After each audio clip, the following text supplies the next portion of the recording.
Induction में self induction और mutual induction में क्या डिफरेंस होगा?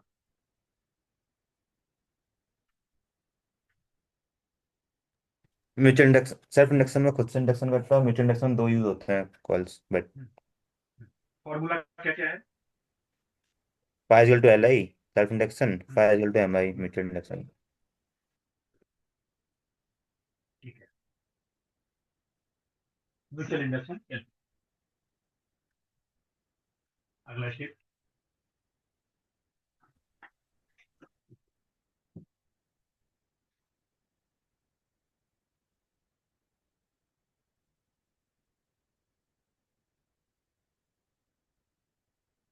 भवन्या। यस भवन्या। Yes sir. ये बताओ फैराडेज लॉ क्या है? फैराडेज लॉ बताओ। और सेल्फ इंडक्शन म्यूचुअल इंडक्शन।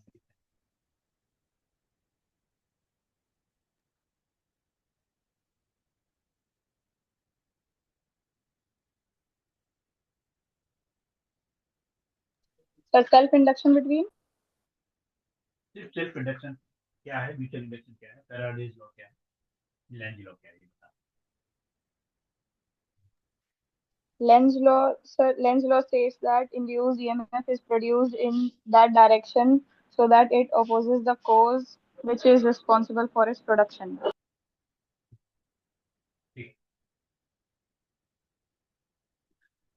और फैराडेज का second law? Second law, induced EMF is directly proportional to rate of change of magnetic flux.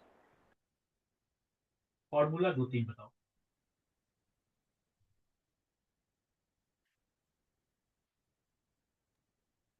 इसी का इस चैप्टर का।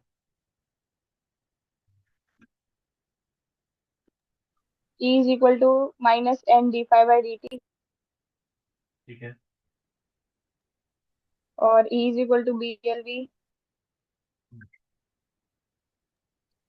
और और d phi by dt is equal to L di by dt.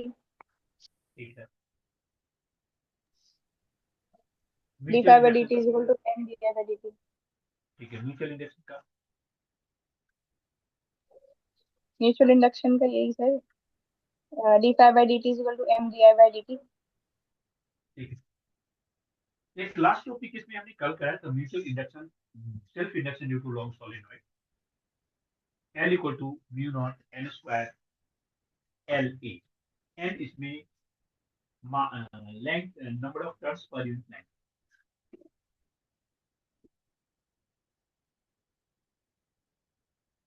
Yes Vanshika. Yes sir.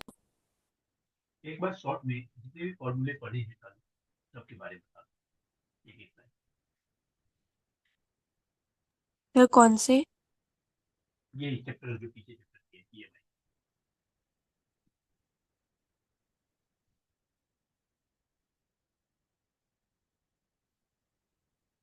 So Faraday's for second law का है E equals to D minus D phi by D T, और magnetic flux का है B dot A cos theta, और किसका है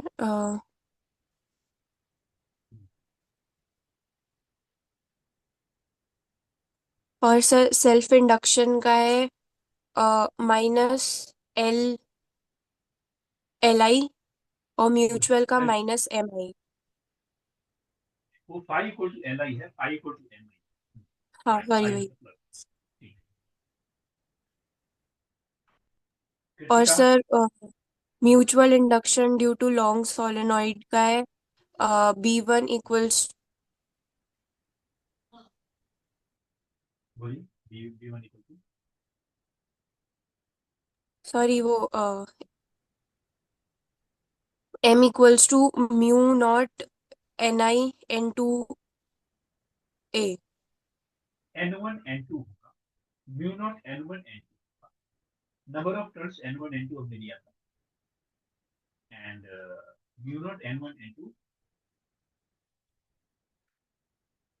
mu not mu R कर सकते हैं N1 N2 LA, राइट।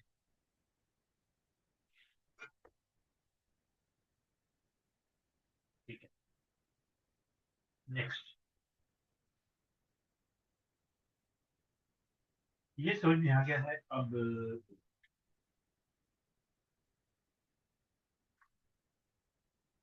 जो लास्ट टॉपिक है इसका कंप्लीट करते हैं पहले।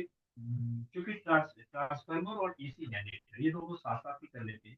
बचे हुए टॉपिक को मतलब ट्रांसफार्मर एसी जनरेटर क्लास के लास्ट में करेंगे और एसी चैप्टर शुरू करते हैं।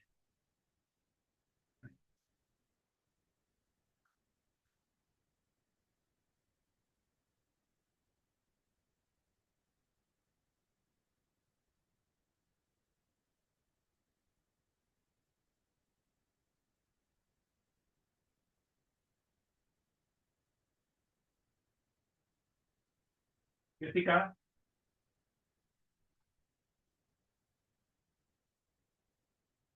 कृतिका,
एंड रिटिन खत्म।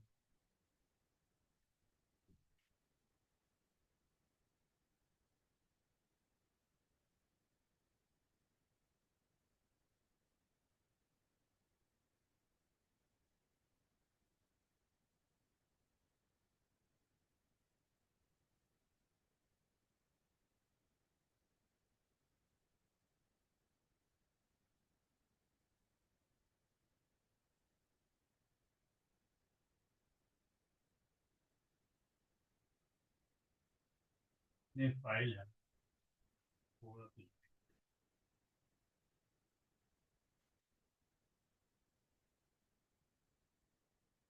एंड डिटेल में चीजों।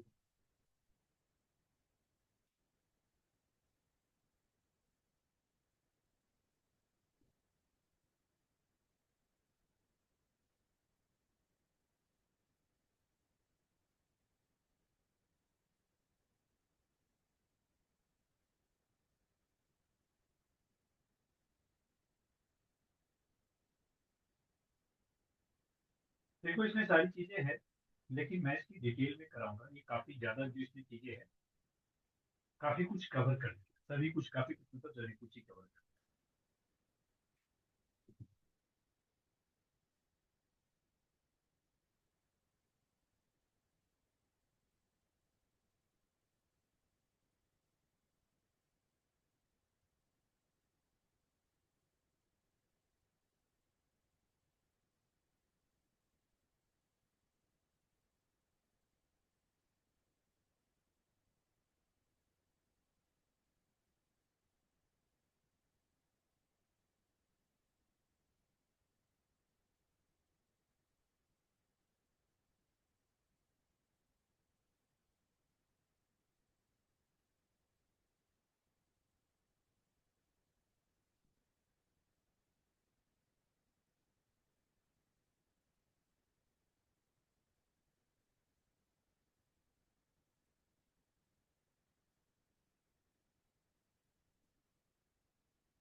देखिए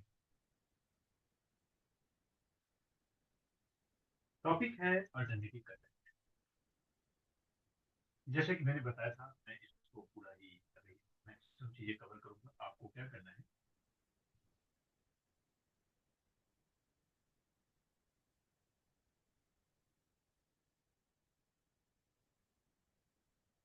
टॉपिक इज अल्टरनेटिव करंट। आप लिखेंगे, सभी कोई लिखने का काम करेंगे fast. Chapter is alternative current. इस ऑल्टरनेटिव करंट में ऑल्टरनेटिव करंट होता क्या है, आप इसको, ये राइटिंग बहुत आपको साफ नहीं दिख रहा होगा इसलिए मैं सब कुछ लिखूंगा डिस्क्रिप्शन में पेज पर। Alternative current is varying current. Varying मतलब करंट जो वेरी करता है, जो चेंज होता है, चेंज होता है ऑल्टरनेटिव करंट। ऑल्टरनेटिव करंट भी वेरी करता है, ऑल्टरनेटिव करंट के साथ साथ ऑल्टरनेटिव ईएमएफ, तो ये भी वेरी, ये क्या होगा, वेरी।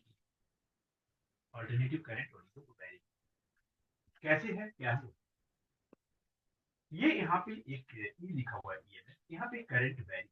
आप ऐसे डायग्राम बना, ये करंट वेरी यहाँ वेरी कर रहा है, तो ये वन ऑसिलेशन आपको पता होना चाहिए कि यहाँ से यहाँ तक वन ऑसिलेशन।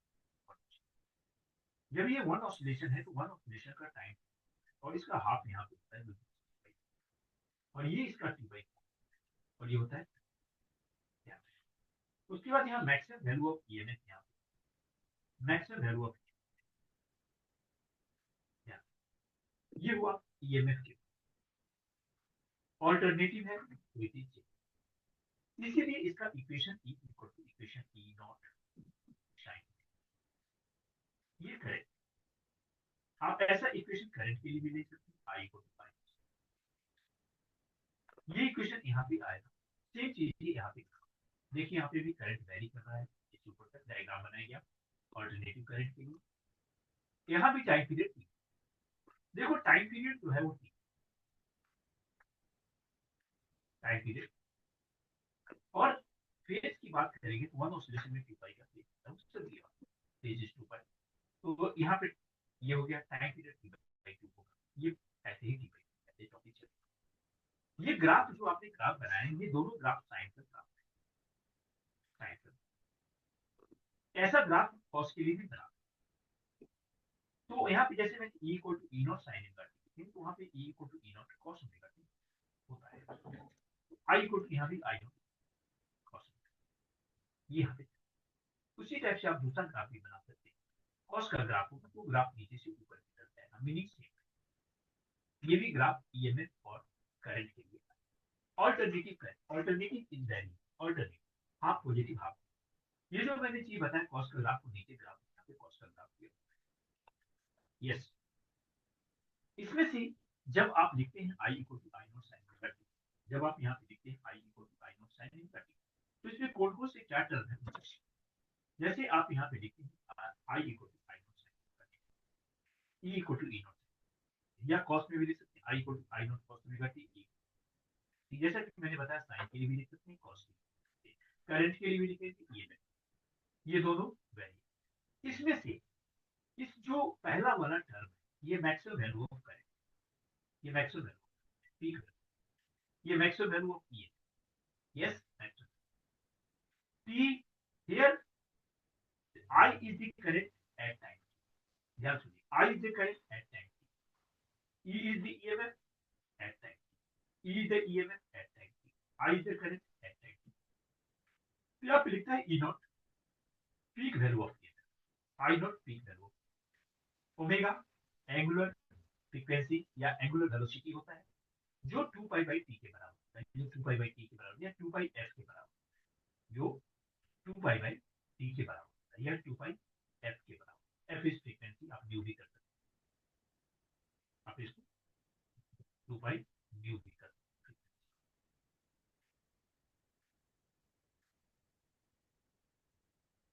ये यहाँ पे आई करंट एट इंस्टेंट बता चुके हैं। ये टॉपिक को आप लिखते जाओ, ये टॉपिक लिखते जाओ, ये फॉर्मूला रखते ना। इस चैप्टर में मैं आपको एक बता दूं इंफॉर्मेशन के लिए, बहुत ज्यादा डेप्थ में, इस चैप्टर में बहुत ज्यादा डेप्थ में, मतलब depth in the sense formula जो है उस फॉर्मूले को समझ लेंगे, न्यूमेरिकल सारा प्रैक्टिस कर लेंगे, तो ऐसा कुछ न्यूमेरिकल नहीं आएगा जो आपके बियॉन्ड चला जाए। यस, ऐसा कोई न्यूमेरिकल नहीं आएगा जो आपके बियॉन्ड।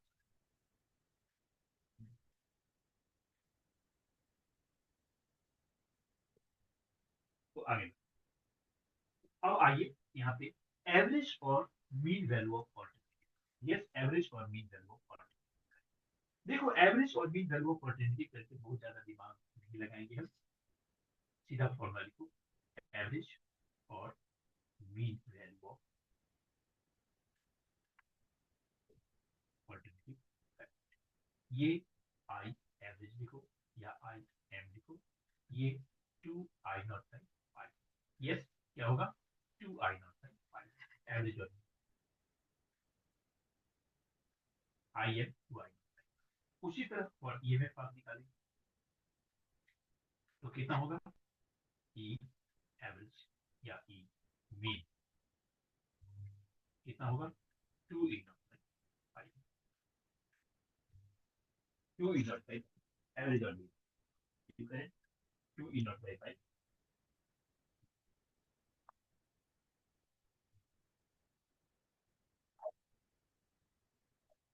तो यहाँ पे 2E0 है।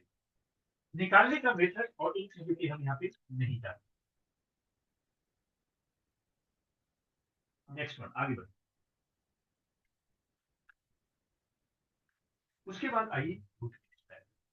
रूट मीन स्क्वायर,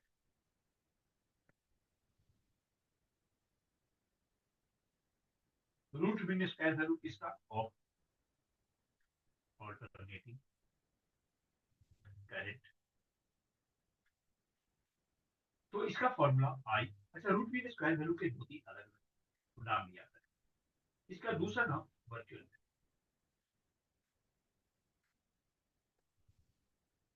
इसका दूसरा नाम इफेक्ट। तो root mean square value, virtual value, effect. Formula कितना होता है इसका? सॉरी, आई इक्वल टू होता है I I R M S, I not by, याद रखना होगा, E R M S EMF के लिए, E R M S E not by, याद। ये इसमें आई नॉट क्या है? मैक्सिमम वैल्यू क्या है? ई नॉट क्या है? Maximum value of yes. दोनों नाम है इसका, वर्चुअल वैल्यू, इफेक्ट, आरएमएस। एक और चार्ट, किसी भी क्वेश्चन अगर सिर्फ ईएमएफ, वोल्टेज या करंट गिवन है और कुछ मेंशन ही नहीं है कि किस टाइप के करंट, मेंशन ही नहीं किस टाइप का करंट है, इसका मतलब वो आरएमएस है। क्योंकि बहुत सारे करंट होते हैं, स्टीडी करंट है, पीक वैल्यू ऑफ करंट है, अभी आपने देख लिया एवरेज करंट है, आरएमएस करंट है। तो हमें क्लियर देना पड़ेगा ना कि करंट कौन सा है। तो क्वेश्चन में सीधे लिख दिया है, क्वेश्चन में जो सीधे लिख दिया आपको कि करंट है, सीधे लिख दिया करंट। तो सीधे है तो इस चारों में से कौन सा है? तो इसका मतलब आरएमएस है, ध्यान रखना है। हाँ, अगर उसने मेंशन कर दिया कि एवरेज दे रहा हूं या पीक वैल्यू दे रहा हूं, पीक वैल्यू दे रहा हूं, पीक इज मैक्सिमम, तो ऐसे वो मैक्सिमम होगा। जब तक मेंशन नहीं है तो आरएमएस। ये हो गया। और आगे बढ़िए, एक और चीज, हाँ, जब आप एवरेज और मीन वैल्यू ऑफ करंट कुछ निकालते हैं, जब आप एवरेज और मीन वैल्यू ऑफ करंट निकालते हैं, एवरेज और मीन वैल्यू ऑफ करंट निकालते हैं, तो एवरेज हमेशा हाफ साइकिल के लिए निकलता है, फुल साइकिल के लिए एवरेज नहीं निकलता। 0 से T/2 या T/2 से T के लिए निकलता है average, average for half cycle only.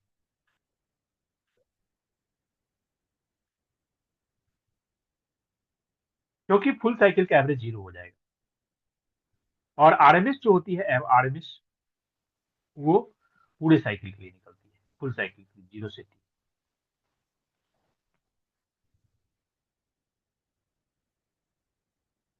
ये चीज यहाँ पे उन चीजों का एक डेरिवेशन किया हुआ है। कैसे कैसे आया है फॉर्मूला दोनों का, मैं उन चीजों को थोड़ा एक बार शॉर्ट में बता देता हूँ इसी में, जिनको करना है आप कर सकते हैं। देखो एवरेज निकालने के लिए मैंने क्या किया इसमें,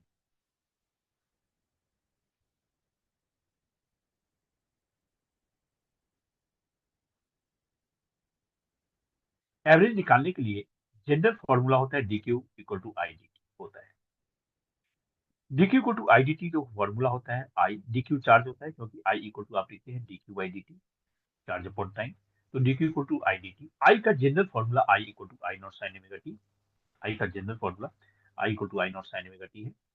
इसको आप देखिए इंटीग्रेशन किया गया, इंटीग्रेशन कहाँ से कहाँ किया गया, 0 से टी बाई टू के लिए इंटीग्रेशन, साइन ओमेगा टी का integration minus cos omega T by omega होता है, आई नॉट बाहर है, ये बाहर है। आप जानते हैं ये अपर लिमिट माइनस लोअर लिमिट का रूल होता है, इस माइनस को बाहर किया गया, इस टी की जगह ओमेगा को बाहर किया गया, इस टी की जगह टी बाई टू, इसी टी की जगह 0 किया गया, कॉस 0 1 होता है, और ये कॉस पाई आ गया, कॉस पाई इज माइनस 1। ये सॉल्व करके यहाँ पे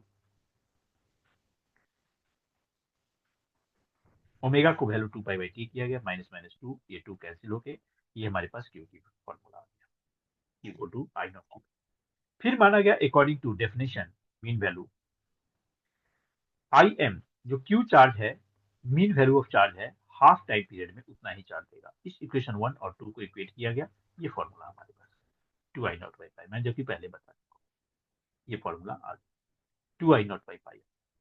इसी में अगर 2 को पाई से डिवाइड करते हैं, 2 को पाई से डिवाइड करते हैं, 2 को 3.14 से डिवाइड करते हैं, सॉल्व करने के बाद ये वैल्यू 0.636 आ रहा है, 0.636 आई नॉट आ रहा है, जिसको आप 63.6% ऑफ आई नॉट बोल सकते हैं। ये भी आप लिख लेना, ये भी याद रखिए जरूर, 63.6%। एक बार न्यूमेरिकल में ये नंबर ही पूछ देते हैं तो हमें याद रहेगा तो कैलकुलेशन नहीं करना। तो ये ई एवरेज में फॉर्मूला, नोट करते जाना, नोट करते जाना चीजों को, आगे आइए। सर हाँ बोलिए। ये सेकंड इक्वेशन कहाँ से आई है? सेकेंड इक्वेशन ये वाली, ये इक्वेशन पूछ रहे हैं, हाँ जी सर। ये पूछ रहे हैं, राइट। देखो होता क्या है कि पहली वाली इक्वेशन में क्या किया गया कि मैंने हाफ टाइम पीरियड के लिए चार्ज निकाला, हाफ टाइम, लेकिन अगर मेरी मीन वैल्यू एवरेज वैल्यू है तो हाफ टाइम पीरियड में मीन वैल्यू भी उतना ही चार्ज प्रोड्यूस करना चाहिए जितना एक general current, varying current half time period में चार्ज प्रोड्यूस करेगा। मैंने यहाँ पे करंट चार्ज निकाल दिया 0 से टाइम के वेरिएशन के हिसाब से। तो अगर जो एवरेज को भी मैं अगर उसके हाफ टाइम से डिवाइड करूंगा तो चार्ज की वैल्यू सेम होना चाहिए।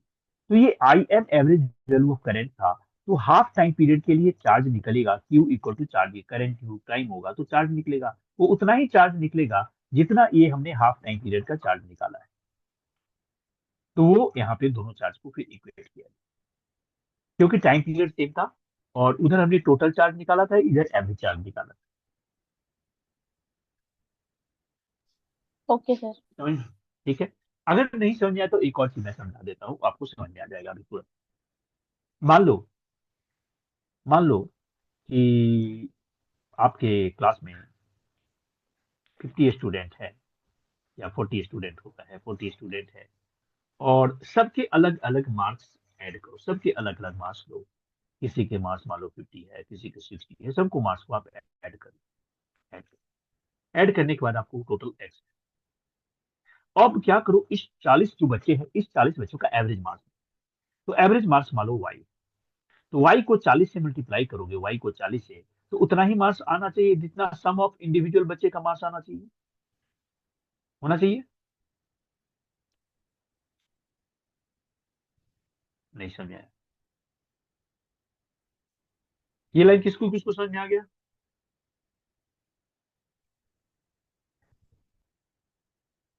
देखो ये वही रूल है, इसमें ज्यादा, हाँ, ज्यादा इसमें कुछ कॉमन चीजें हैं। एवरेज मार्क्स को भी अगर टाइम, यहाँ टाइम से मल्टीप्लाई किया गया है तो उतना ही चार्ज आना चाहिए जितना हमने उसको इंटीग्रेशन के थ्रू हाफ टाइम पीरियड में निकाला था, क्योंकि ये अभी हमने हाफ ही टाइम पीरियड लिया है T/2, इक्वेशन 2 में भी T/2 लिया है, उसमें इंटीग्रेशन में 0 से T/2 लिया था।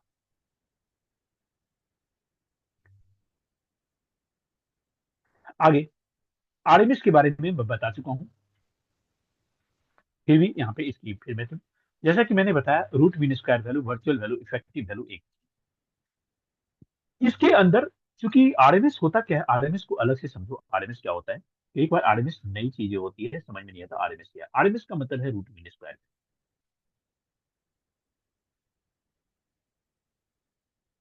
Root mean square. मान लो अगर एक ए टॉपिक है, ए नंबर है, बी नंबर है, सी नंबर है, तीनों का एवरेज कैसे निकलेगा? तो तीनों का एवरेज निकालने का तरीका है A plus B plus C by 3 है। ये एवरेज होता है, ये एवरेज, एवरेज निकालने का फॉर्मूला या मीन। इसी का आरएमएस कैसे निकलेगा? ये आरएमएस, आरएमएस का रूल है A square plus B square plus C square by 3 root under. ये आरएमएस निकालने का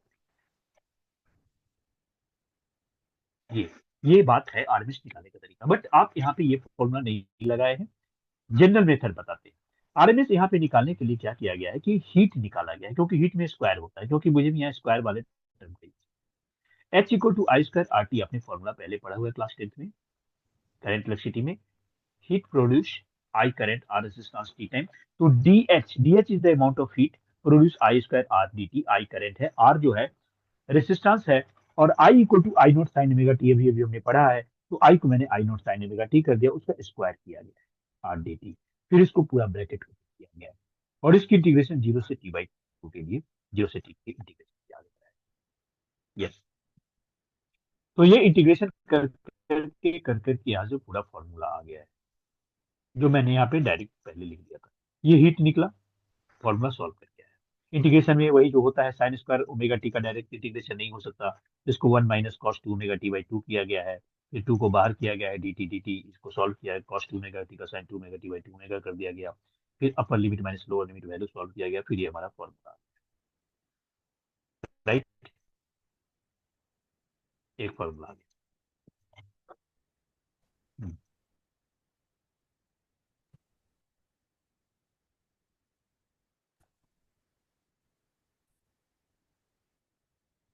आगे बढ़ते हैं, ये समझ में आ गया, H equal to I square R D तक फॉर्मूला आ गया। उसी तरीके से इसको फिर से मानेंगे, जैसे यहाँ पे, जैसे कि पहले हमने रूट मीन एवरेज वैल्यू हमने क्या माना था, आई एम मान लिया था करंट को, और उसको टी बाई 2 से मल्टीप्लाई करके कह दिया था क्यू, याद करो जो आपने पूछा था सर कहाँ से आया। ऐसा ही इसमें आई आर एम एस मान लिया, आई आर एम एस। अच्छा, इसमें जो पूरी टी 0 से टी टाइम के लिए, पूरा टाइम के लिए निकाला गया है, देख रहे 0 से टी के लिए निकाला गया है। तो इसका भी अगर मैं हीट निकालूंगा, तो heat equal to H equal to I square R T है, तो आई आर एम एस का स्क्वायर आर टी एक दूसरा इक्वेशन, जो वन टाइम पीरियड में उतना ही हीट प्रोड्यूस करेगा जितना इसने हीट प्रोड्यूस किया है। इसको इक्वेशन 2 लेंगे, जो मैंने अभी इक्वेशन 2 लिखा है, पीछे लिखा हुआ है। इस दोनों को आप इक्वेट करेंगे, इक्वेशन 1 और 2 को, तो 1 है I square R T by 2, और ये हो गया I R M S R T. इसमें से क्या हो रहा है, ये आर से आर कैंसिल हो रहा है, टी से टी कैंसिल हो रहा है, तो I R M S I not by root 2 जो है वो आई आर एम एस के बराबर है, या आई आर एम एस के बराबर है, जिसको आई आर एम एस कहो, आई वर्चुअल कहो, आई इफेक्टिव कहो।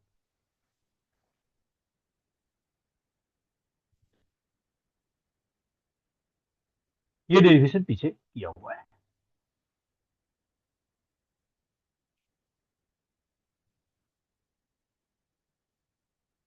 वही चीज यहाँ पे देंगे,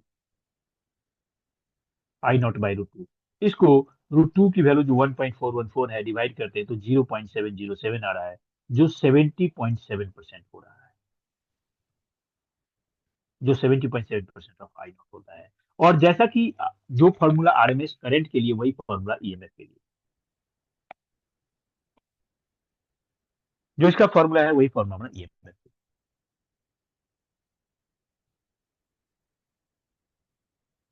आगे बढ़ेंगे, देखो जो टॉपिक, ये चैप्टर है, इस टॉपिक की प्रैक्टिस करना जरूरी है। Next topic is phasor and phasor diagram. देखो ये चैप्टर में फेजर ही बहुत इंपॉर्टेंट, फेजर ही इंपॉर्टेंट पॉइंट।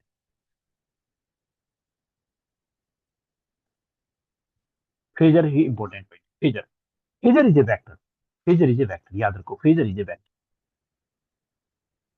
फेजर क्या है? In an AC circuit, sometimes voltage goes out of the phase. मतलब देखो फेजर का टर्म क्यों यूज होता है, यहाँ पे मैं एक लाइन खींचता हूँ, ये लाइन है और मान लो कोई चीज ऐसे चल रहा है, ये यहां तक किया, इसने कुछ टाइम लिया होगा, कुछ एंगल कवर किया होगा, टाइम लिया होगा और एंगल कवर किया होगा, तो वन ऑसिलेशन यहाँ तो कंप्लीट हो गया, तो इसको वन टाइम पीरियड लेना चाहिए और इसके एंगल को फेज ऐसे चलेगा। लेकिन एट द सेम टाइम मान लो ये हमने करंट का डायग्राम,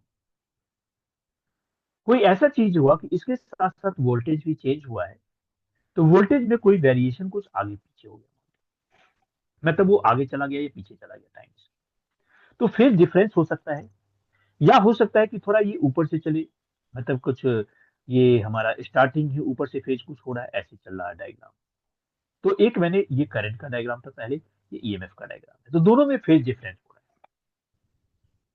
तो एक टर्म याद रखो कि phase represents direction, angle, location, ऐसा है। एंड फेजर, फेज से ही बना फेजर, तो फेजर का मतलब ही रूल है डायरेक्शन, फेजर मतलब डायरेक्शन, फेजर मतलब वेक्टर, मतलब मैं डायरेक्शन के ऊपर ज्यादा फोकस करूंगा, एंगल के ऊपर फोकस करूंगा, वही चीज यहाँ फेज है, कौन किस एंगल से आगे पीछे हो रहा है, this is the phasor. Yes.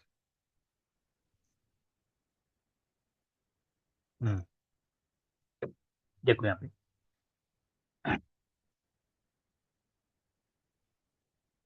आज एफएसटी का टेस्ट भी है वंश का, कृतिका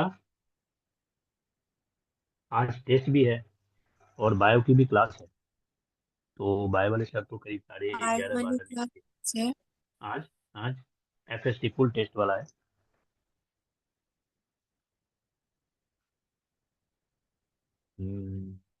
और सर क्लास बायो की बायो की क्लास है ना, कब 12 कितने बजे, बजे? 12 बजे बोलते सर को। आपकी क्लास कब मेरी तक क्लास चलेगी? 11 बजे तक, 1 घंटे काफी है। सर फिर मैं 12:30 तक पहुंच पाऊंगी। अच्छा बीच में गैप ज्यादा हाँ चाहिए, तो फिर बोल दूंगा टेस्ट तुम थोड़ा लेट से स्टार्ट, टेस्ट कैसे करोगे, टेस्ट भी होगा ना फिर क्लास टेस्ट बैग तो, चलो ठीक है, या बाद में टेस्ट के बाद क्लास ले लोगे। सर क्लास पहले। आप मुझे है ना, ठीक है, अभी ये क्लास खत्म होगी ना तो मुझे आप एक बार फोन कर लेना, फिर मैं उसके हिसाब से सर को बोलूंगा। हाँ ठीक है। हम्म, देखिए different types of AC circuit, अब आते हैं एसी सर्किट के ऊपर। यहाँ 3 डायग्राम अभी आपको बनाना है एसी सर्किट के, और थोड़ा सा उसको डायग्राम बनाने हैं और इक्वेशन हम भी बताते हैं। देखिए यहाँ पे लिखा हुआ है पहला, different types of AC circuit, ये डायग्राम आप समझ लेना। एसी सर्किट, तो उसमें पहला क्या है, पहला है ए सर्किट कंटेनिंग ओनली रेसिस्टर्स, एक सर्किट है, इस सर्किट में ये एसी का सोर्स है, ये जो लेटा के दिया हुआ है एसी सोर्स है, जैसे आप ये वाला बनाते हैं ये डीसी सोर्स होता है, मतलब बैटरी होता है, ये भी बैटरी है मान लो, ये बट ये डीसी बैटरी मान लो, इसमें रेसिस्टेंस है E को टू आर। एक दूसरा डायग्राम जो आगे आने वाला है वो होगा एसी सर्किट कंटेनिंग रेसिस्टर्स की जगह कैपेसिटर हो जाएगा, उसका भी सिंगल सर्किट डायग्राम बनाएंगे, यहाँ पे जो रेसिस्टर्स आपने बनाया वहां पे कैपेसिटर बना देंगे, नीचे वाला वही रहेगा। एक तीसरा डायग्राम होगा AC circuit containing inductor, inductance, वहां पे आप इंडक्टर को ऐसे करके बना देंगे, चूड़ी टाइप इंडक्टर बना देंगे, ये 3 डायग्राम होगा। अब इस तीनों डायग्राम में पहले तो 3 डायग्राम हो गए, एक हो गए रेसिस्टर्स की जो बना हुआ है, इसी रेसिस्टर्स में आप कैपेसिटर लगा देंगे, दूसरा डायग्राम हो जाएगा, और तीसरा इंडक्टर बना देंगे, और तीसरा डायग्राम, डायग्राम में सिर्फ रेसिस्टर की जगह इंडक्टर कैपेसिटर लगाना है। तीनों डायग्राम की EMF equal to E naught sine omega T, तीनों डायग्राम ईएमएफ, यहाँ पे मेन इंपोर्टेंट हमारा होता है ओमेगा टी के ऊपर, मेन ओमेगा टी के ऊपर। ये ओमेगा टी अभी ईएमएफ का फेज। करंट की सबकी इक्वेशन चेंज हो जाएगी। करंट की इक्वेशन, जो रेसिस्टर्स वाले सर्किट है उसका current I equal to I not sine, मतलब सेम रहे ओमेगा टी, सिर्फ ये चीज। कैपेसिटर वाला का होगा I equal to I not sine omega T plus pi by two, 90 आगे जाएगा कैपेसिटर वाले का, और इंडक्टर वाले का पीछे हो जाएगा I equal to I not sine omega T minus pi by two, ये रहेगा। मैं दोबारा रिपीट करता हूं, देखो बस कैपेसिटर 90 आगे, इंडक्टर 90 पीछे, और रेसिस्टर तो same direction I equal to I naught. ये कॉमन चीजें हैं, डायग्राम है। ये तीनों डायग्राम आप लोग एक बार बना लो यहाँ पे, तीनों डायग्राम, पहली डायग्राम बनाओ, और तीनों डायग्राम और तीनों को जो मैंने इक्वेशन बनाया वो इक्वेशन लिख लो, अभी लिख लो। मैं 1 मिनट का टाइम दे रहा हूँ आप लोग को। 3 डायग्राम खुद से बनाओ, गलत होगा सही होगा उससे मतलब नहीं है, हम अभी दोबारा रिपीट करेंगे, कुछ आपके दिमाग में जाए।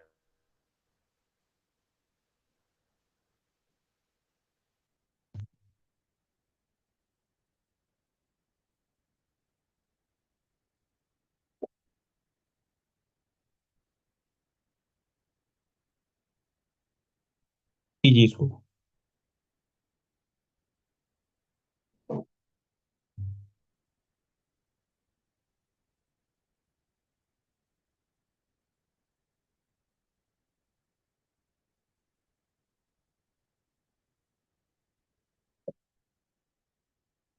इसको 1 मिनट में कर लीजिए, तीनों डायग्राम बना लीजिए, तीनों इक्वेशन लिख लीजिए।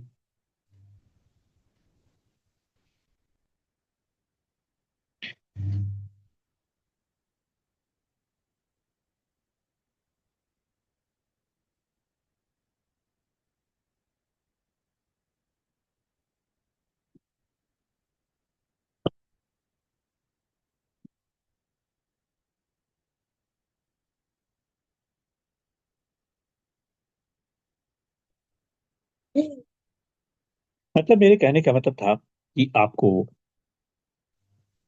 एक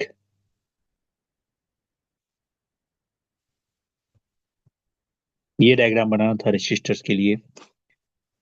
इसका equation E equal to E naught sine omega T I equal to I not sine omega T करना था। दूसरा कैप ये रेसिस्टर्स के लिए हो गया।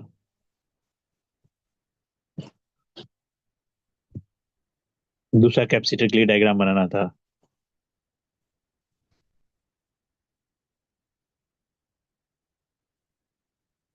E equal to E naught sine omega T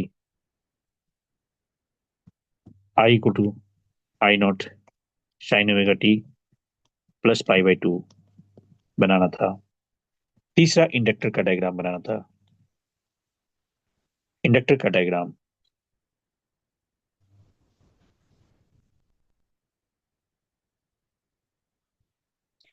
E equal to E naught sine omega T I equal to I not sine omega T minus pi by two है। ये तीनों डायग्राम बनाना था। आप सभी ने डायग्राम बनाए।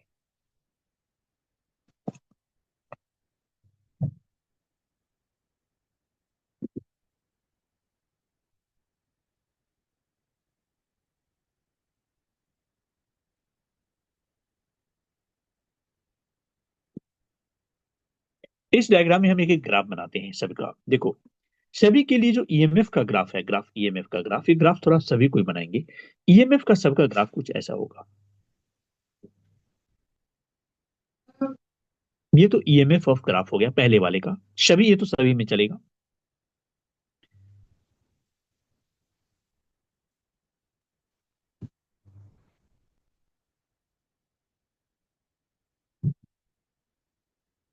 देखो ये ग्राफ सबके लिए ईएमएफ का ग्राफ है। करंट के ग्राफ इसमें ऐड करने हैं। करंट के ग्राफ हम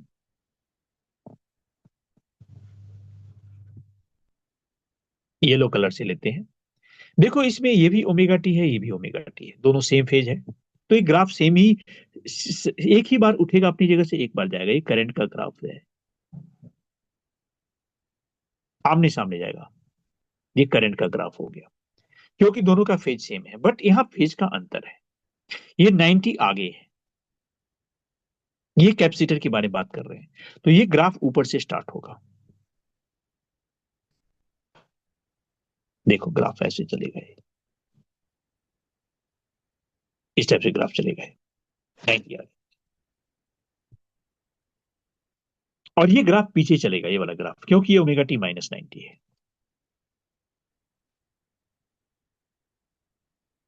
ऐसे ग्राफ चलेगा, ये करंट का ग्राफ है, ये करंट का ग्राफ है। ये सभी ड्राइंग आप कर लेंगे अभी।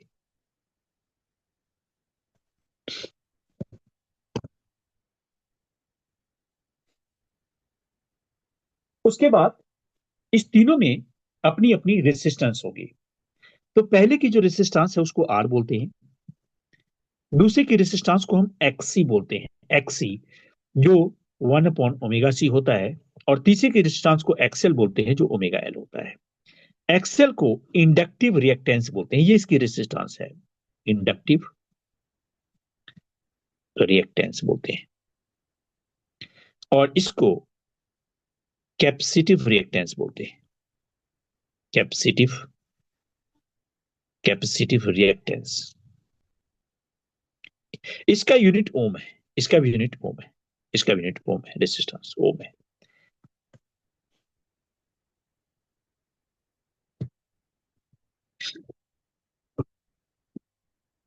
एक ग्राफ तीनों को कंबाइन मिला के ग्राफ बनेगा, तीनों को कंबाइन मिला के ग्राफ बनेगा, सर्किट बनेगा, फिर ग्राफ बनेगा।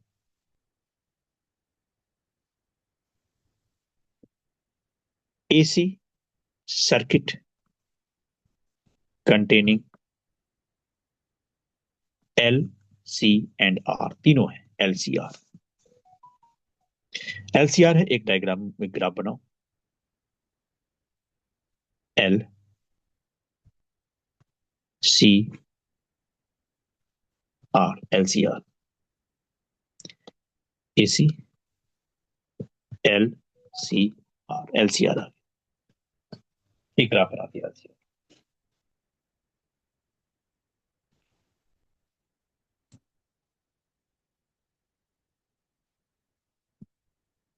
ये तो इसके लिए इक्वेशन अलग से बना सकते हैं, बट इक्वेशन यहाँ पे होता है Z, Z is net resistance,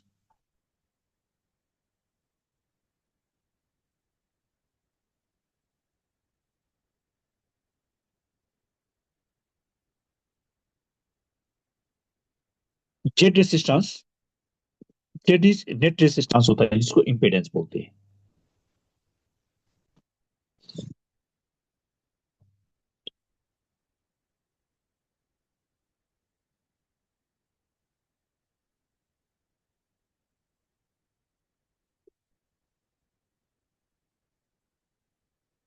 impedance Z, और जेड इक्वल टू होता है R square plus XL minus XC का होल स्क्वायर, ये होता है जेड। यहाँ पे टेन फाइव भी होता है, फेज एंगल निकालने के लिए XL minus XC upon R, tan phi होता है, जेड होता है tan phi, XL minus XC upon tan phi.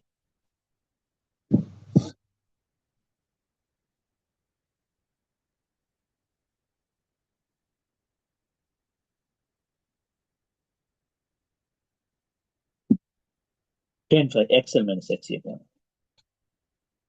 Tan phi,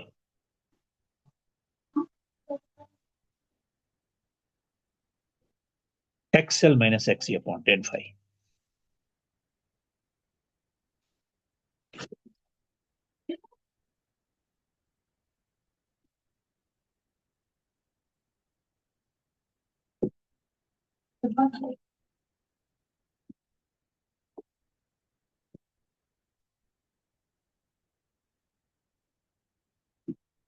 tan phi XL minus XC upon R हो गया टेन फाइव।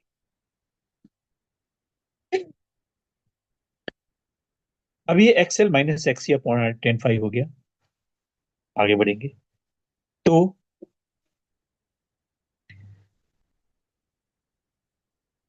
यहां पे एक इंपेडेंस ट्रायंगल बनेगा,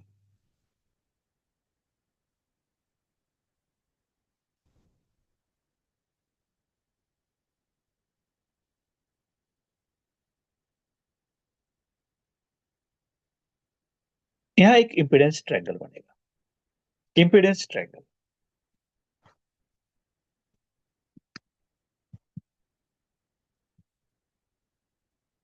इंपेडेंस ट्रायंगल बनाओ।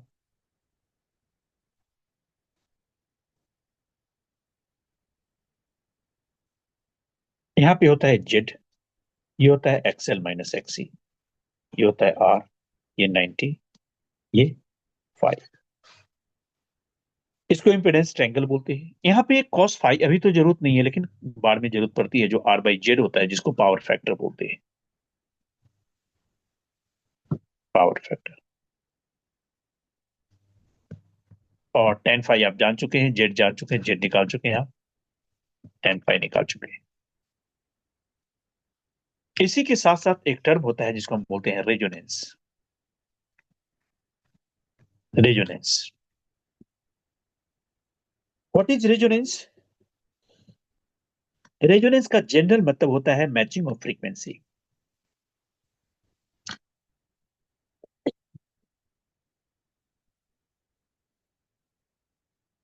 रेजोनेंस का मतलब होता है जनरल मैचिंग ऑफ फ्रीक्वेंसी।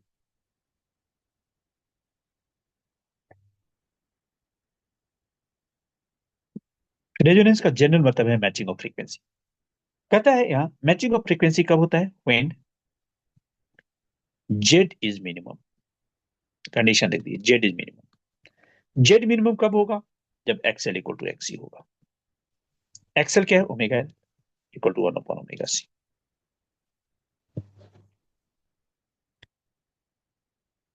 तो ये omega square equal to 1 upon L C होगा। Omega equal to 1 by root under L C होगा। Omega is 2 pi nu, omega is 2 pi nu, तो 2 pi new equal to 1 by root under L C होगा। So nu equal to 1 by 2 pi root under L C होगा, sorry 1 upon 2 pi root under L C होगा। इस omega को source frequency या angular frequency बोलते हैं। Source frequency या angular frequency बोलते हैं। सोर्स फ्रीक्वेंसी या एंगुलर फ्रीक्वेंसी बोलते हैं ओमेगा इज।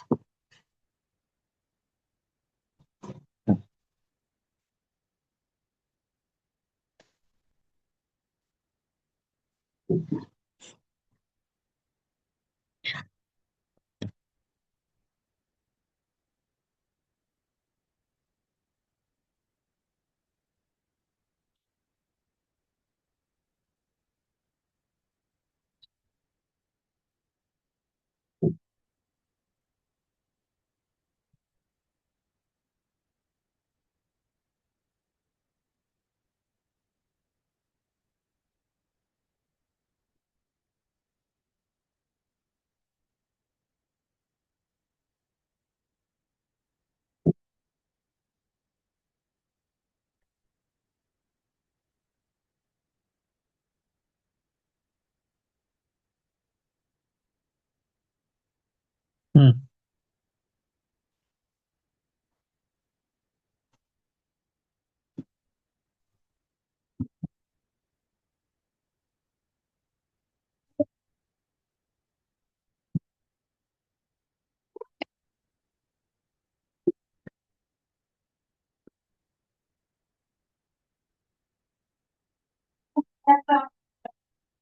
जो मैंने अभी चीजें बताया है वो सब चीज यहाँ पे लिखा हुआ है, ध्यान से देखो।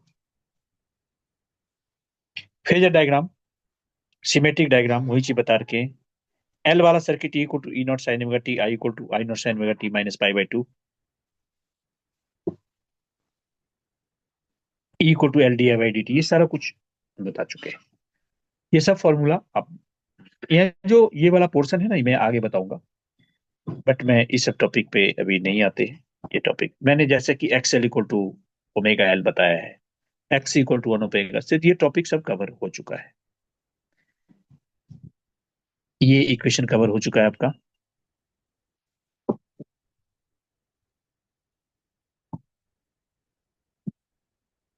ये सब टॉपिक कवर हो चुका है, ये ग्राफ कवर हो चुका है, एसी सर्किट ये टॉपिक भी कवर हो चुका है। बट हाँ, इसमें डेरिवेशन का पोर्शन कवर नहीं हुआ है, वो भी मैं बता देता हूं एक एक करके।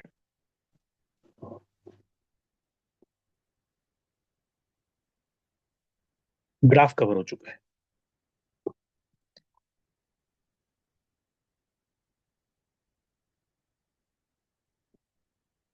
देखो,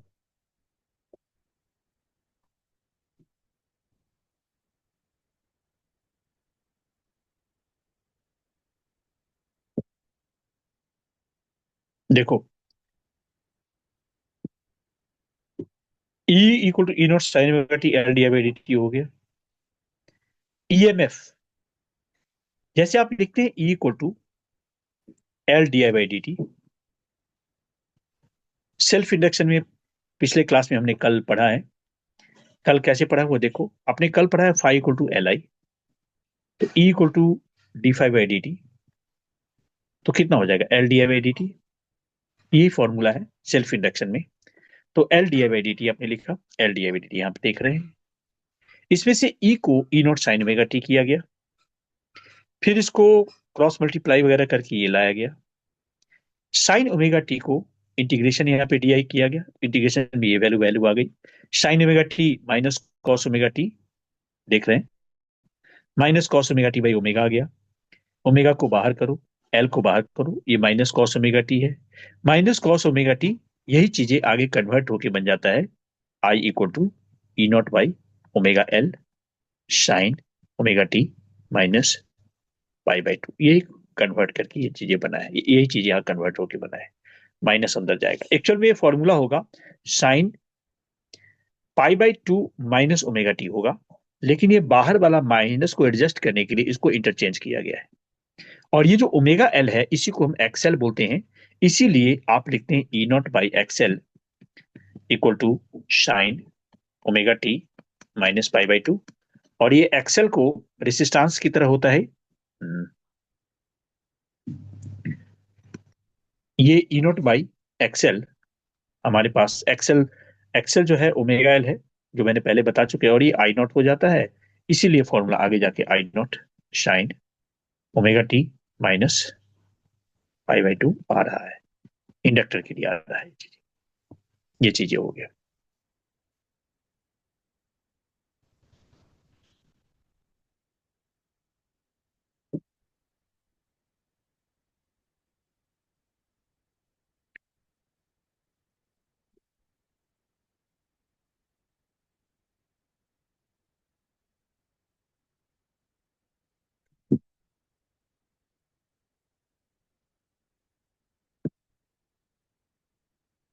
ये चीजें, वही चीजें को मैं रिपीट करके बताया हूँ आपको। XL equal to omega L is called inductive reactance, ये सब बता चुके हैं।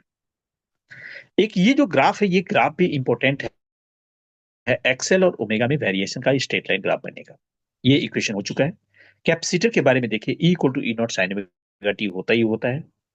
Q equal to C V आप जानते हैं, क्योंकि C इक्वल टू आपको याद है Q बाई वी होता है कैपेसिटेंस, तो Q equal to C V हो गया। इसमें V क्या है, पोटेंशियल है, तो पोटेंशियल है मतलब पोटेंशियल जिसको आप V या E कहो, तो इसी चीज को आप ई नॉट साइन ओमेगा टी लिख सकते हैं। Q इक्वल टू, फिर ये फॉर्मूला है Q equal to E naught sine omega T. और करंट निकालने के लिए आप D Q by D T करते हैं, तो दोनों साइड यहाँ पे डिफरेंशिएशन होगा, तो इसका differentiation with respect to time, तो D Q by D T किया, यहाँ पे डिफरेंशिएशन डायरेक्ट किया हुआ है, तो इसीलिए साइन ओमेगा टी का डिफरेंशिएशन कॉस ओमेगा टी हो गया, और ओमेगा बाहर आता है, तो ये फॉर्मूला हो गया। इसमें से ओमेगा और सी को नीचे किया गया है क्योंकि ये ऊपर चला जाएगा। और one upon omega C, one upon omega C मैंने जैसा पहले बताया था, इसको कैपेसिटिव रिएक्टेंस बोलते हैं। कैपेसिटिव रिएक्टेंस बोलते हैं जो रेसिस्टेंस की तरह बिहेव करता है, और ये आगे जाके आई नॉट हो गया, क्योंकि ई बाई आई आई नॉट हो गया। ये फॉर्मूला प्लस 90 मैं बता चुका हूँ। फेजर डायग्राम वगैरह सब हो चुका है इसका। अब आप लोग को क्या करना है, जो मैंने एलसीआर सर्किट बनाया था अभी, एलसीआर सर्किट, एल इसमें एक एलआर सर्किट है ये भी बताना है, और एक सीआर सर्किट है वो भी बताना है। बट मैं ये खुद करना है आप लोग को, कैसे हो मैं बताता हूँ। ये सीआर सर्किट है, खुद करना है, अभी कैसे बताता हूँ। आपने ये वाला फॉर्मूला भी अभी अभी मैंने तुरंत शायद बताया नहीं, बताया है मेन फॉर्मूला, बता तो दिया है main formula, but step wise नहीं बताया है।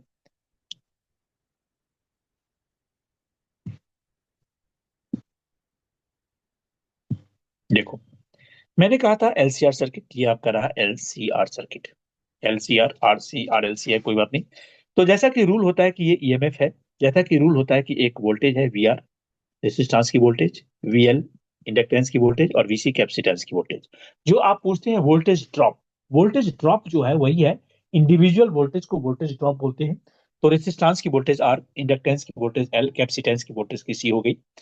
From the phasor diagram, root under V equal to V R square, V L minus V C square, phase के कारण ऐसा हो रहा है। फिर V equal to I R होता है, तो आई वी आर, यहाँ आई वी वर्चुअल के लिए लिखा हुआ है आई एल। तो नेट ईएमएफ, फिर इसमें से आई वी को बाहर लाया गया जाएगा, आई वी को, ये फॉर्मूला अंदर आ जाएगा। तो यही हमारा इंपेडेंस हो रहा है, इसको मैंने एक्सएल लिखा हुआ है और इसको हमने एक्सी लिखा हुआ है। तो यहाँ पे ये जेड इंपेडेंस होता है, ये भी आप पढ़ चुके हैं। और मैंने टेन फाइव भी निकाला है, XL minus XC upon R. इसमें से चीजें को नोट करना है, नोट कर लो। मैं 30 सेकंड रुकता हूँ, फिर आगे बढ़ेंगे। इसमें जो कुछ नोट करना है कर लो।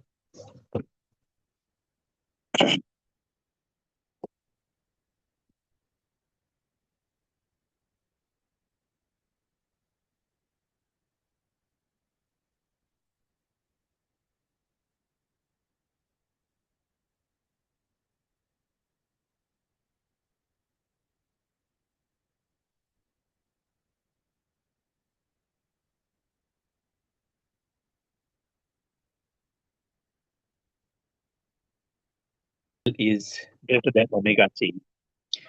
Omega L is greater than omega c. Tan phi is positive. Voltage leads current by phi angle. When omega L is less than, ये सब नेगेटिव लिखा हुआ है। बट देखो, वोल्टेज के ऊपर जो हमारा नेट ईएमएफ पे इसीलिए फर्क नहीं पड़ता, क्योंकि जो जेड है ना, वो जेड के अंदर ये सभी स्क्वायर रूट में है। अगर ये निगेटिव वैल्यू भी आती है ना, तो उसका स्क्वायर करके पॉजिटिव आएगा, तो अल्टीमेट जो मेरा जेड है वो पॉजिटिव ही आएगा। ये चीजें है। और मैंने इंपेडेंस कंडीशन ऑफ रेजोनेंस में पहले बता चुका हूं। लिखा है कि जब tan phi is 0, omega L equal to omega C होगा, तो यह बताया कंडीशन फॉर रेजोनेंस। तो मिनिमम जेड मैंने पहले बता चुका है, तो लिखा है ओमेगा 0 होता है, आई वी 0 होता है, ये सब कंडीशन होता है। और omega L equal to omega C, तो मैंने वहां पे डायरेक्ट आपको बताया था, याद करो, एक्सएल इक्वल टू एक्सी बताया था। तो यही एक्सएल यहाँ पे लिखा है, XL minus XC equal to 0, तो omega L minus one upon omega C 0। फिर सॉल्व करके omega equal to root under L C आ गया, फ्रीक्वेंसी 1/2 पाई एल सी किया हुआ है। इसके साथ साथ एक ग्राफ बनाया हुआ है रेजोनेंस का, ये ग्राफ भी आप बना लेंगे। इस ग्राफ जो ऐसे करके ग्राफ बनाया हुआ है, ये ग्राफ, इस ग्राफ में यहाँ पे जो बीच का पॉइंट है, ये वाला पॉइंट है, ये रेजोनेंस का पॉइंट है। मतलब यहाँ पे एक्सएल इक्वल टू एक्सी है, ये चीजें है। यहाँ पे फ्रीक्वेंसी, रेजोनेंस फ्रीक्वेंसी है। जैसा कि आप बताते हैं कि इंडिया में जो हमारी फ्रीक्वेंसी यूज होती है 50 हर्ट्ज की यूज होती है इंडिया में, और यूएसए में 60 हर्ट्ज की एसी करंट की फ्रीक्वेंसी यूज होती है।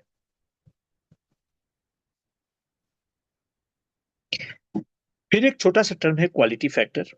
क्वालिटी फैक्टर क्या है? Sharpness of resonance, sharpness of timing of resonance is called quality factor. लिखा है sharpness of timing of resonance is called quality factor. आप ऐसे सपोज कर लो दूसरे लैंग्वेज में कि जो आप फ्रीक्वेंसी करते हैं, जो सॉल्व करते हैं, एक मिनट।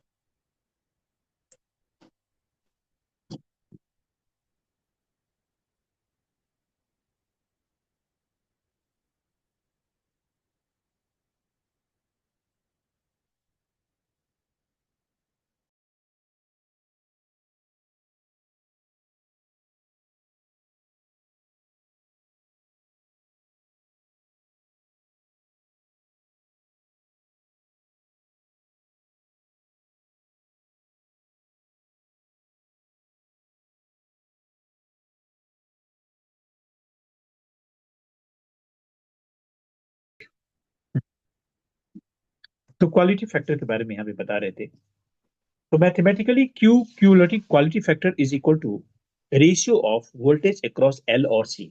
वोल्टेज अक्रॉस एल और सी मतलब या तो वोल्टेज एल का लो या across at resonance to applied voltage. Applied voltage मतलब वोल्टेज अक्रॉस रेसिस्टेंस होता है। ये फॉर्मूला है। ये सारे फॉर्मूले जो है ना, इसमें याद रखना, 2-3 तरीके से इसके क्वालिटी फैक्टर के फॉर्मूले को यूज होते हैं और पूछे भी जाते हैं। दो तीन तरीके से। तो मैंने यहाँ पे लिखा Q क्वालिटी फैक्टर। तो पहले it is a timing of sharpness of resonance is called quality factor. इसको VL अपॉन VR बोल सकते हैं, voltage across L upon R हो सकता है, या voltage upon C upon R कर सकते हैं, VC/VR कर सकते हैं, ये होगा।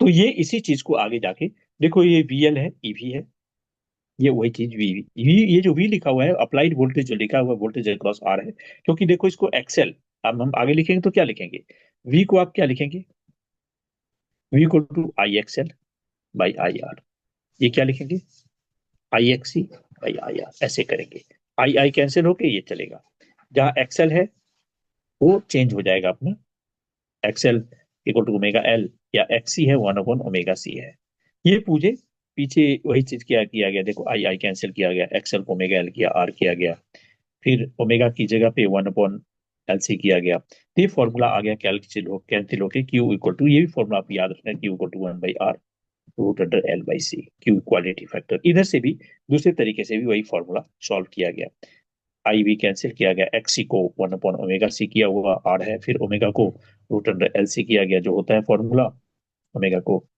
LC, और ये सॉल्व करके वही सेम फॉर्मूला है 1/R root under L/C, Q quality factor का फॉर्मूला है। ये रेजोनेंस वाली कंडीशन है, दो दो कंडीशन लिया हुआ है, वो रेजिस्टेंस पे डिपेंड करता है, नीचे जाता है कि ऊपर जाता है, करंट की वैल्यू, करंट यहाँ पे है, करंट बढ़ रहा है तो इसका मतलब जेट की वैल्यू कम है। उसके बाद अगला टॉपिक है इसी चैप्टर में, power of N AC circuit, power of N AC circuit. Power के बारे में मैं, ये तो पूरा डेरिवेशन, मैं डेरिवेशन में कुछ शॉर्ट में चीजें बता देता हूँ, याद रखना। पावर आप किसका किसका निकालेंगे, पावर यहाँ पे, तो पावर यहाँ पे तीन चार चीज का पावर निकालेंगे, जैसे आप पावर निकालेंगे तो पावर का general formula P equal to VI होता है, वोल्टेज इंटू करंट होता है पावर का फॉर्मूला। बट आपको पावर निकालना है R का, L का, C का, LCR का। तो LCR का एक जनरल फॉर्मूला देखो, पावर इक्वल टू, इसका फॉर्मूला होना चाहिए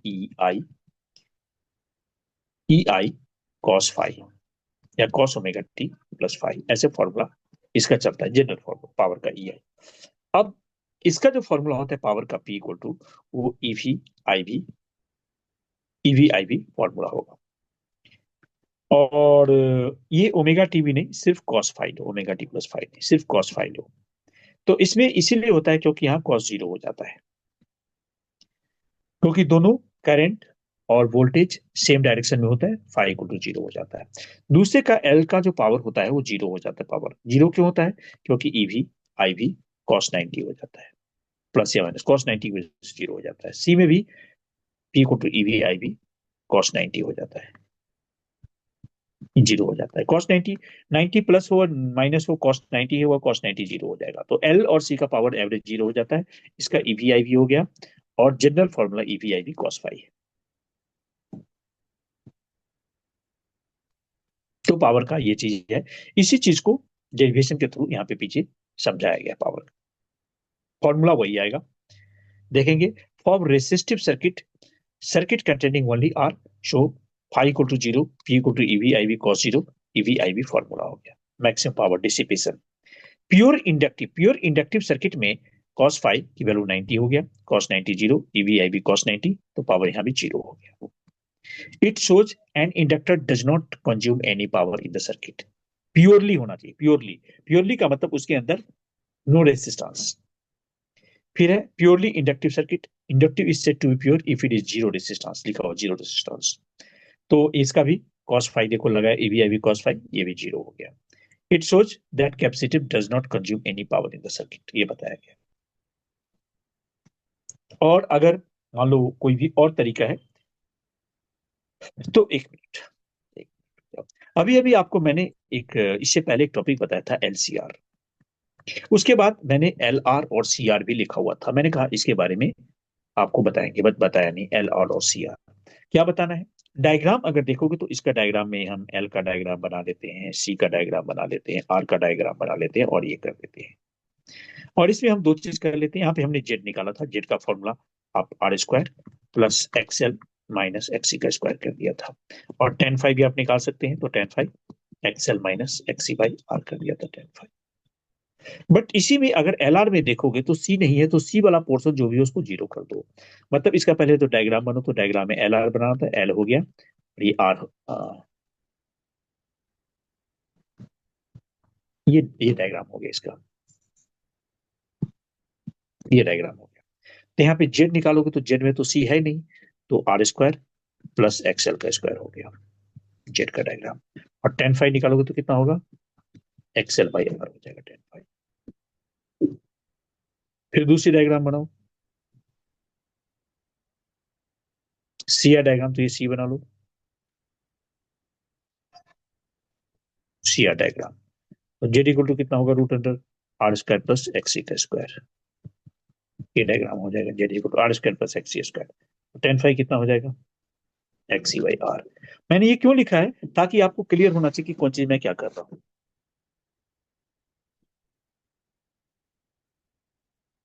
और एक और चीज, जो एलसी डायग्राम नहीं होता है, क्योंकि आर होना जरूरी है डायग्राम में। प्योरली हो जाएगा तो उसके अंदर कोई पावर ओवर का यूज ही नहीं होगा। इसमें क्योंकि इन्होंने क्या किया है कि देखो यहाँ पे एलआर सर्किट लिया हुआ है, तो एलआर में क्या करेंगे आप, तो जो चीज, ये तो एवरेज ईवीआई कॉस फाई, नहीं ये तो पूरा ही है, ये डायग्राम है। इस डायग्राम में एलसी डायग्राम है, आरसी डायग्राम है। तो देखो जेड क्या लिखा हुआ है, R square plus XC square, XC की वैल्यू 1/ओमेगा सी कर रखा है।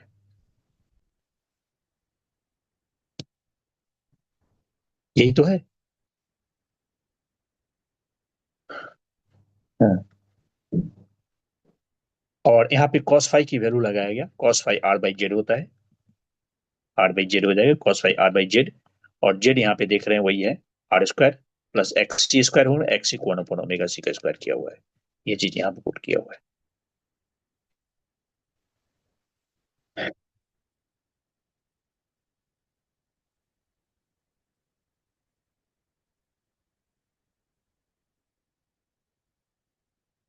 एक यहाँ वाटलेस करंट है, ऐसे तो सिलेबस में नहीं है, फिर भी एक बार मैं शॉर्ट में बता देता हूँ।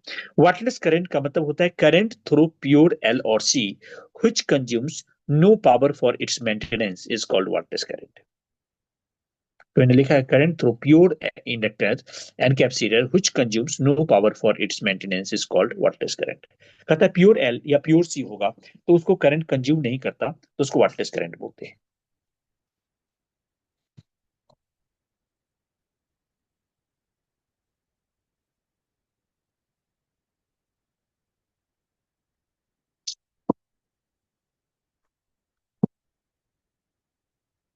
अब टॉपिक बच रहा है ट्रांसफार्मर और एसी जनरेटर, ट्रांसफार्मर और एसी जनरेटर बच रहा है।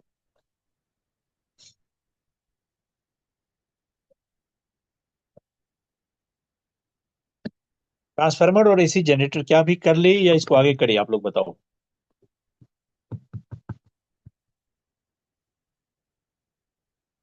एक्चुअली कुछ क्लास का टाइम आगे भी हमने दे रखा है और टाइम 5 मिनट बच रहा है, तो मैं चाहता हूं कि इसको हम नेक्स्ट क्लास के लिए रख लेते हैं। और हो सकता है नेक्स्ट क्लास आज इवनिंग में हो, नेक्स्ट क्लास आज इवनिंग में हो। और तो इवनिंग में क्लास होगी तो ये टॉपिक तो हम ले ही लेंगे, और सेकंड बुक के कुछ टॉपिक हमें कराने हैं। तो अगर इवनिंग में मैं जल्दी क्लास रखता हूँ, मतलब 7 के आसपास, तो हम इस टॉपिक के अलावा सेकंड बुक के एक बड़े चैप्टर जो है, ऐसे तो बहुत चैप्टर बच रहे हैं, ड्यूल नेचर है, एटम्स है, न्यूक्लियस है और सेमीकंडक्टर, ये बच रहे हैं। तो बड़े चैप्टर में सेमीकंडक्टर आता है तो मैं उसको टारगेट करूंगा, क्योंकि छोटे वाले चैप्टर तो हम बीच में कवर कर सकते हैं।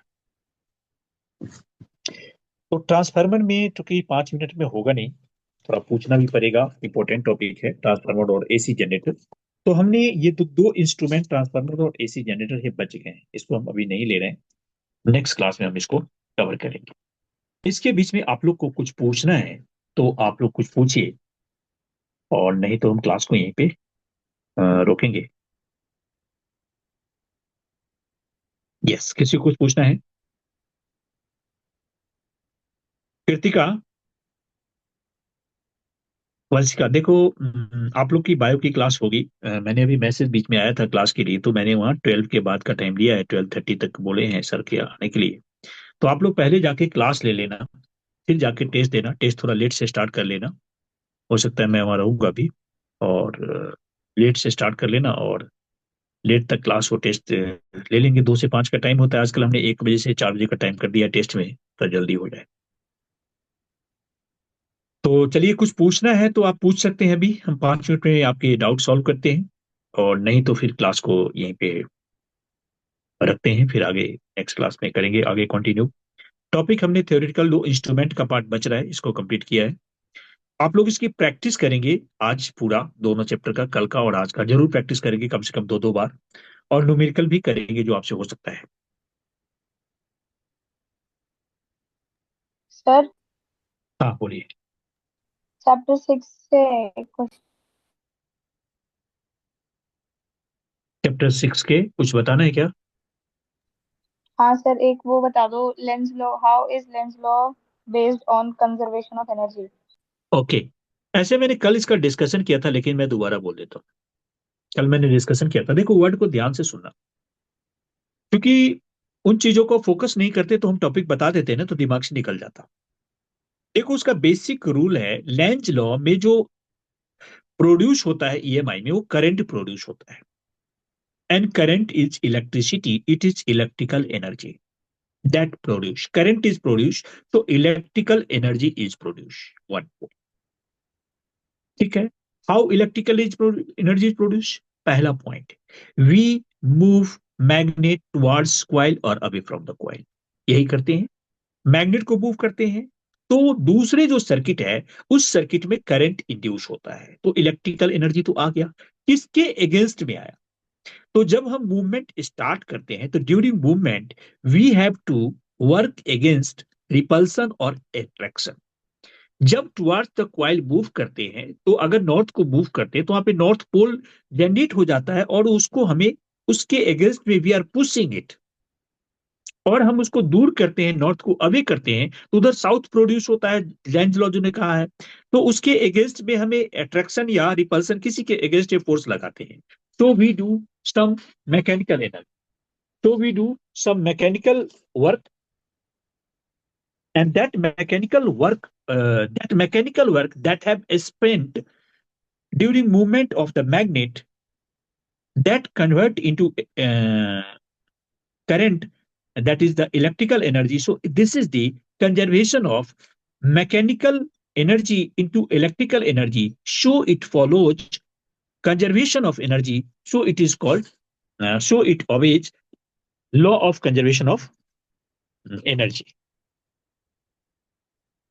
क्लियर हुआ? ये तो क्लियर हुआ या और भी करना है इसको? नहीं सर, हो गया। हाँ, एग्जैक्टली मैंने बताया, same to same language use करेंगे, कहीं पे यूज होगा आप करेंगे, और बुक को आप पढ़ेंगे तो ऐसा लास्ट पैराग्राफ में जहां पे लेंज लॉ और कंजर्वेशन ऑफ एनर्जी है, उसके लास्ट पैराग्राफ में यही चीज लिखा होगा, धीरे धीरे पढ़ना, यही चीज आपको मिलेगा भी। एनसीईआरटी में? हाँ, ओके सर। लैंग्वेज सभी जगह बुक में नहीं दिया हुआ है, या जो नोट्स है ना, अभी ये नोट्स में भी ये चीज मिलेगा, ये नोट्स में शेयर कर दूंगा, अभी शेयर कर दूंगा दोनों, कल और आज वाला।